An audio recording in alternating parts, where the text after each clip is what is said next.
Alors, on va procéder à la troisième question, si vous me permettez.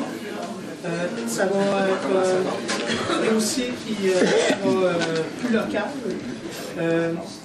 On va commencer avec Mme Arsenault pour continuer le tour de table. Alors, plusieurs maires disent que nous manquons de leaders pour assurer le développement régional et le développement touristique. Qu'en pensez-vous? Je ne croirais pas, non.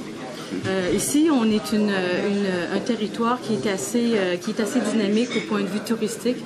Il y a plusieurs intervenants qui œuvrent dans le développement touristique. Je parle du tourisme pour le moment, mais il y a beaucoup de gens qui sont compétents, qui ont attiré une expertise ici et qui ont développé des attraits qu'on peut, en tant que gouvernement fédéral, aller exporter à l'extérieur maintenant.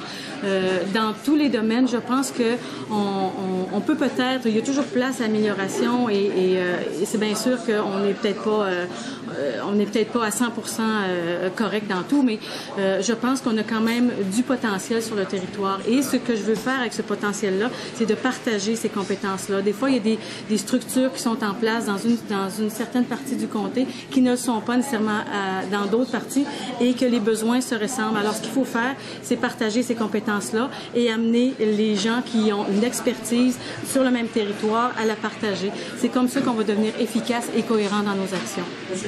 Oui. Premièrement, il faut savoir que le tourisme est devenu la plus grande industrie internationale au monde.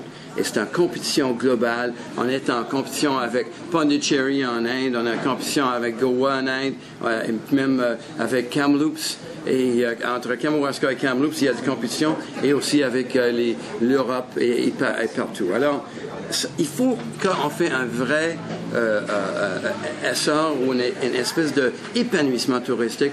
Premièrement, de ramener des gens ici par des moyens qu'ils ont ailleurs. Comme moi, je parlais de train d'été. On n'a pas de train d'été. Notre train passe en pleine nuit des deux sens, de Halifax à Montréal. C'est pas possible que personne voit le meilleur, les plus beaux couchers de soleil au monde.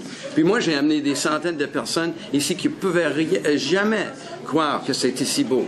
Mais il faut avoir un train d'été, un vrai promotion touristique pour les plaisanciers, pour tous les bateaux. Et aussi, faut sortir de cet espace que tout le monde connaisse Gaspésie et Québec, mais personne ne connaisse le bas du fleuve, la meilleure région au Québec ou au Canada. On peut... le point de Mme Arsenault, qui revient tout le temps sur l'idée de faire des tables de concertation, écoutez, c'est essentiel, mais là, on parle... c'est un peu comme un boulanger qui dirait « Je vous promets que je vais faire du pain ». C'est pas à ce niveau-là que le travail de l'élu local est important.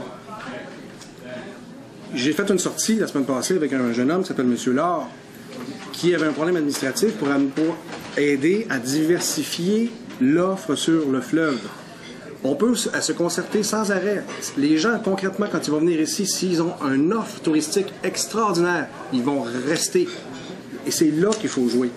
En passant, M. Laure, c'est fait. On est en train de faire des recherches, moi et l'équipe de Thomas Mulcair, pour trouver c'est quoi le problème qui fait que les administrateurs ne lui permettent pas de mettre son bateau à l'eau. Et on devrait trouver une solution, peut-être même avant la fin de l'élection. Et c'est quand ça fonctionne mal qu'un député doit être là, pour que les projets concrets qui vont diversifier l'offre, aboutissent sur le fleuve, aboutissent sur le bord de l'eau. Votre question est à l'effet qu'il y a des maires qui diraient qu'il manque de leadership pour développer le tourisme. C'est bien ça que j'ai compris? Donc, il y a des maires qui disent qu'il manque de leadership pour développer le tourisme. Moi, je vous dirais que le rôle du député fédéral est d'assumer un leadership, je dirais, d'ensemble, dans lequel on peut favoriser justement ce développement touristique-là. Je vais vous dire, on a dans le comté 4 MRC, qui sont 4 MRC complètement différentes les unes des autres, avec des priorités qui sont différentes les unes des autres. Au niveau touristique, il y en a du tourisme dans les 4 MRC. Je vous dirais, de façon générale, il y a 2 MRC, celle de Montmagny et Rivière-du qui sont plus grosses, et Kamouraska et Lillette qui sont plus petites. Et on devrait, sincèrement, par secteur d'activité, être capable de travailler ensemble collectivement. Et ça, c'est un leadership que moi, je peux assumer pour faire en sorte de développer notre région touristiquement. Le problématique qu'on vit, c'est, puis il faut le savoir pour avoir été maire, là, quand on est dans un milieu ou en fait une organisation structurée qui est la MRC, on doit fonctionner avec des très petites et très grosses municipalités, ce qui fait que les enjeux de l'une et de l'autre ne sont pas nécessairement les mêmes. Par contre, Rivière-du-Loup, la Pocatière, Montmagny, Saint-Jean-Port-Joli peuvent facilement travailler, elles, ensemble, pour développer un axe touristique ou les villes du Nord, ou en fait les villes du Sud, par exemple, pour la même chose.